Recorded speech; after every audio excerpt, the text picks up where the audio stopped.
காரசாரமான சிக்கன் வறுவலுங்க. நல்ல சூடான சாதத்து கூட சேர்த்து சாப்பிட்டிங்கன்னா டேஸ்ட்டு அவ்வளோ நல்லாயிருக்கும். கடாய் வச்சுட்டு 4 டீஸ்பூன் நல்லெண்ணெய் சேர்த்துட்டு வெங்காயம் 3 வரமிளகாய் சேர்த்து நல்லா வதக்கிட்டு 1 டீஸ்பூன் அளவுக்கு இஞ்சி பூண்டு விழுது சேர்த்துருங்க. அதுவும் சேர்த்து பச்சை வாடை போனதுக்கப்புறமா நம்ம நறுக்கி வச்சுருக்க சிக்கன் சேர்த்துடலாம். சிக்கனை வந்து சின்ன சின்ன துண்டாக நறுக்கி எடுத்துக்கோங்க. எல்லாத்தையும் நல்லா கலந்து விட்டுருங்க. இப்போ உப்பு மட்டும் சேர்த்து தண்ணி எதுவும் சேர்க்காமல் வேக வச்சிடலாம். மூடி போட்டு ஒரு 5 நிமிஷத்துக்கு அப்புறம் பார்த்தீங்கன்னா சிக்கன்லேயே நல்லா தண்ணி விட்டுருக்கும்.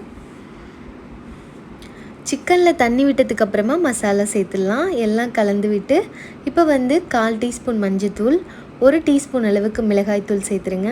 1/4 டீஸ்பூன் கரம் மசாலா சேர்த்து எல்லாத்தையும் கலந்து விட்டுடலாம். லாஸ்ட்டாக கொத்தமல்லி சேர்த்து ஒரு 10 நிமிஷம் சிம்மில் வச்சு எடுத்திங்கன்னா ஒரு சூப்பரான சிக்கன் வறுவல் ரெடிங்க. இதை நீங்கள் சூடான சாதம், ரசம் சாதம், சாம்பார் சாதத்து கூட எல்லாம் சேர்த்து சாப்பிட்டிங்கன்னா டேஸ்ட்டு அவ்வளோ அட்டகாசமாக இருக்கும். மறக்காமல் நம்ம சேனலை சப்ஸ்கிரைப் பண்ணிக்கோங்க அண்ட் ஃபாலோ பண்ணிக்கோங்க. தேங்க்யூ.